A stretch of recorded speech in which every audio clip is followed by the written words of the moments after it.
अस्सलाम वालेकुम। मेरा नाम रमशा सुल्तान है और आज हम अय्यूब अलैहिस्सलाम का वाकया सुनेंगे। अय्यूब अलैहिस्सलाम अल्लाह के एक ऐसे नबी थे जिनको अल्लाह ने बहुत आजमाया, पर अय्यूब अलैहिस्सलाम ने इतना बेहतरीन सब्र किया कि उसकी मिसाल अल्लाह ने कुरान में दी है। अगर आपको प्रॉफिट सीरीज में इंटरेस्ट है तो प्लीज मेरे चैनल को सब्सक्राइब कर लीजिए। चलिए शुरू करते हैं with the real life story of prophet अय्यूब अलैहिस्सलाम।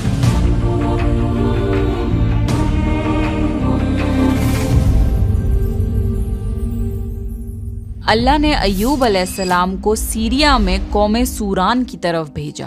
अय्यूब अलैहिस्सलाम बहुत ज्यादा मालदार थे। अल्लाह ताला ने उन्हें बहुत ज्यादा नेमतों से नवाजा था। उनके पास लातादाद नौकर चाकर थे और बेशुमार भेड़ बकरियां थीं। अल्लाह ने अय्यूब अलैहिस्सलाम को बहुत सारी जमीन और जायदाद भी अता की थी। अय्यूब अलैहिस्सलाम कारोबार करते थे। उनका बिजनेस दूर दूर तक फैला हुआ था। अल्लाह ने अय्यूब अलैहिस्सलाम को बहुत सारी औलाद भी अता फरमाई थी। उनके 7 बेटे और 7 बेटियां थीं। अय्यूब अलैहिस्सलाम खुद भी सेहतमंद और बेहद ताकतवर थे। जाहिर है इतने अमीर और जमील इंसान के दोस्त भी बहुत होते हैं। हर कोई अय्यूब अलैहिस्सलाम से दोस्ती रखना चाहता था। अल्लाह ने अय्यूब अलैहिस्सलाम को बेशुमार नेमतों से नवाजा था और रूहे जमीन पर अय्यूब अलैहिस्सलाम नेमतों से माला माल शख्स थे। फिर अल्लाह ने अय्यूब अलैहिस्सलाम को आजमाना चाहा ताकि बाद में आने वाले लोगों के लिए अय्यूब अलैहिस्सलाम सब्र की मिसाल बन जाएं। फिर अय्यूब अलैहिस्सलाम पर आजमाइश का वक्त शुरू हो गया। उनका सारा कारोबार बंद हो गया और सब माल खत्म हो गया। यहाँ तक कि अय्यूब अलैहिस्सलाम फकीर हो गए। अय्यूब अलैहिस्सलाम की जिंदगी ही में उनकी सारी औलाद मर गई। औलाद का खो जाना बहुत बड़ा गम होता है। अय्यूब अलैहिस्सलाम के 7 बेटे और 7 बेटियां उनके सामने फौत हो गए। यही नहीं, उनके सारे जानवर और मवेशी भी हलाक हो गए। इसके साथ साथ अय्यूब अलैहिस्सलाम से उनकी सेहत भी छीन ली गई और वो शदीद मर्ज में बीमार रहने लगे। बीमारी इस कदर शदीद थी कि अय्यूब अलैहिस्सलाम चलने फिरने से भी माजूर हो गए, यानी पैरालाइज हो गए। उनमें उठने तक की सलाहियत नहीं बची, यहाँ तक कि उनकी बॉडी के मसल्स घुलने लगे। अय्यूब अलैहिस्सलाम की आजमाइश इंतहा को पहुंच गई। अब उनके सारे दोस्त उनका साथ छोड़ने लगे। उन्हें ये खौफ था कि ये कहीं फैलने वाली बीमारी ना हो और अय्यूब अलैहिस्सलाम की बीमारी उन्हें भी न लग जाए। इस तरह सब दोस्त और रिश्तेदार अय्यूब अलैहिस्सलाम का साथ छोड़ गए। अय्यूब अलैहिस्सलाम की खिदमत के लिए बस उनकी बीवी रह गई। वो बहुत वफादार बीवी थी। वो अय्यूब अलैहिस्सलाम की खिदमत करती थी, उन्हें खिलाती पिलाती थी और उन्हें नहलाती भी थी। फिर नौबत यहाँ तक पहुंची कि सारा माल बिल्कुल खत्म हो गया। बेचने के लिए भी कुछ नहीं बचा था। फिर अय्यूब अलैहिस्सलाम की बीवी ने लोगों के घरों में नौकरानी का काम करना शुरू किया ताकि कुछ कमा कर ला सकें और अपने शौहर की दवाई और खिदमत पर खर्च कर सकें। अय्यूब अलैहिस्सलाम पर ये आजमाइश 1-2 महीने नहीं बल्कि पूरे 12 साल जारी रही। एक रिवायत के मुताबिक आजमाइश का ये अरसा 18 साल था। अल्लाहु आलम। अय्यूब अलैहिस्सलाम इतने लंबे अरसे तक सब्र करते रहे। उन्होंने कभी किसी से शिकवा तक नहीं किया। साल दर साल ऐसे ही गुजरते रहे। अय्यूब अलैहिस्सलाम की बीवी ने उनसे अर्ज किया कि आप अल्लाह के रसूल हैं। अगर आप अल्लाह से दुआ करें तो वो आपकी बीमारी को खत्म कर देगा और आपके हालात को बदल देगा। अय्यूब अलैहिस्सलाम ने अपनी बीवी से फरमाया। उनकी बीवी ने जवाब दिया 80 साल। ये सुनकर अय्यूब अलैहिस्सलाम ने फरमाया, मुझे अल्लाह से दुआ करते हुए शर्म आती है क्योंकि जितना अरसा खुशहाली में रहा अभी उतना अरसा बीमारी और तंग दस्ती में नहीं गुजरा। इसलिए मैं अभी ये दुआ नहीं करूँगा कि अल्लाह मुझे शिफा अता कर दे या मेरी इस हालत को बदल दे जब तक 80 साल न गुजर जाएं। जिस तरह मैंने नाजो नेमत में 80 साल गुजारे हैं उसी तरह मैं 80 साल इस बीमारी और तंगदस्ती पर सब्र करता रहूंगा।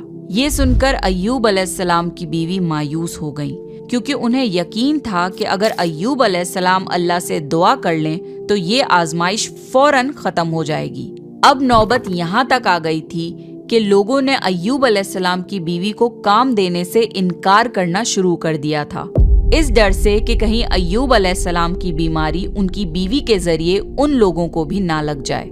हालात इतने खराब थे कि एक दिन अय्यूब अलैहिस्सलाम की बीवी को अपने बाल काटकर बेचने पड़े ताकि उन्हें घर खर्च के लिए कुछ पैसे मिल जाएं।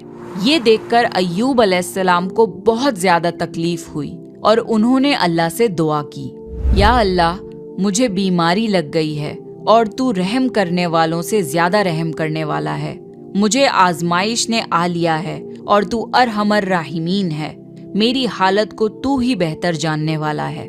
अल्लाह ने अय्यूब अलैहिस्सलाम की दुआ को फौरन कबूल कर लिया और उनकी आजमाइश खत्म कर दी। पहले भी ऐसे कितने मौके आए थे कि आप दुआ करते तो फौरन कबूल हो जाती, मगर अय्यूब अलैहिस्सलाम ने अपनी आजमाइश पर सब्र किया। इसलिए सब्र की मिसाल जब भी दी जाती है तो सब्र अय्यूब का जिक्र होता है। अल्लाह ने अय्यूब अलैहिस्सलाम से फरमाया, अपना पैर जमीन पर मारो, ये नहाने और पीने के लिए ठंडा पानी है। जब अय्यूब अलैहिस्सलाम ने अपना पांव जमीन पर मारा तो पानी का एक चश्मा जारी हो गया। जब उन्होंने उस पानी से गुस्ल किया तो उनके जिस्म के बाहर की बीमारी खत्म हो गई, और जब वो पानी पी लिया तो जिस्म के अंदर से बीमारी खत्म हो गई। अय्यूब अलैहिस्सलाम फिर से सेहतमंद हो गए जैसे पहले हुआ करते थे। जब उनकी बीवी वापस घर आई तो वो उन्हें बिल्कुल पहचान नहीं पाई। उनसे पूछने लगी, क्या आपने अल्लाह के नबी और मेरे खाविंद यानी मर्ज में मुब्तला शख्स को देखा है? अल्लाह की कसम, जब मेरे खाविंद सेहतमंद थे तो बिल्कुल आप जैसे थे। मैंने आपसे बढ़कर उनसे मिलता जुलता आदमी आज तक नहीं देखा। इस पर अय्यूब अलैहिस्सलाम बोले, क्या तुमने मुझे पहचाना नहीं? उन्होंने हैरान होकर पूछा, आप कौन हैं? तब वो बोले, मैं अय्यूब हूँ। तब वो बोली, सुभान अल्लाह, इसका मतलब है बीमारी खत्म हो गई, अल्लाह ताला का एहसान हो गया। अल्लाह ने अय्यूब अलैहिस्सलाम की बीवी को भी जवानी लौटा दी, क्योंकि उन्होंने भी अल्लाह की आजमाइश पर बेहतरीन सब्र किया था। इसके बाद अल्लाह ने उन्हें फिर से औलाद अता करी। उनके यहाँ 26 बेटे बेटियां हुए। एक रिवायत में है कि 26 सिर्फ बेटे थे, बेटियां अलग से थीं। मोहम्मद सल्लल्लाहु अलैहि वसल्लम ने फरमाया, जब अय्यूब अलैहिस्सलाम गुस्ल फरमा रहे थे तो उन पर सोने की टिड्डियों की बरसात होने लगी। अल्लाह अय्यूब अलैहिस्सलाम को गुस्ल करने के दौरान ही नवाजने लगा। अय्यूब अलैहिस्सलाम ने उन सोने की टिड्डियों को अपने कपड़ों में जमा करना शुरू कर दिया। इस पर अल्लाह ने फरमाया, ए अय्यूब, क्या मैंने तुम्हें मालदार नहीं बना दिया और इस नए नाजिल होने वाले माल से बेपरवाह नहीं कर दिया? अय्यूब अलैहिस्सलाम ने अर्ज किया, जी हाँ मेरे परवरदिगार, लेकिन मैं आपकी रहमत और बरकत से तो बेपरवाह नहीं हो सकता। अल्लाह ने अय्यूब अलैहिस्सलाम की जवानी और सेहत वापस कर दी, माल और दौलत वापस कर दिया, खानदान और औलाद फिर से अता कर दिए। अल्लाह जिसे चाहे उसे आजमाता है और जिसे चाहे उसे नवाजता है, और अगर अल्लाह हमसे कुछ ले ले तो उससे बेहतर अता करता है। अल्लाह ने कुरान में अय्यूब अलैहिस्सलाम के सब्र की तारीफ की है और उनकी जिंदगी को सब्र करने वालों के लिए मिसाल बनाया है। आजमाइश हर किसी की जिंदगी में आती है, पर अल्लाह ये देखना चाहता है कि मुश्किल वक्त में हमारा क्या रवैया होता है और हमारा ईमान कितना मजबूत रहता है। इसलिए हमारी जिंदगी में जब भी मुश्किलें आएं तो हमें सब्र करना चाहिए और हर हाल में अल्लाह का शुक्र अदा करना चाहिए। तो ये था अय्यूब अलैहिस्सलाम का वाकया। अय्यूब अलैहिस्सलाम से हमें ये सीख मिलती है कि हमारे ऊपर कोई भी मुसीबत क्यों ना आ जाए, हमें उस पर सब्र करना चाहिए और हर हाल में अल्लाह का शुक्र अदा करना चाहिए। नेक्स्ट, आप कौन से प्रॉफिट की स्टोरी सुनना चाहते हैं, प्लीज कमेंट करके बताइए। अगर आपको प्रॉफिट सीरीज में इंटरेस्ट है तो प्लीज मेरे चैनल को सब्सक्राइब कर लीजिए। This is me Ramsha Sultan, signing off.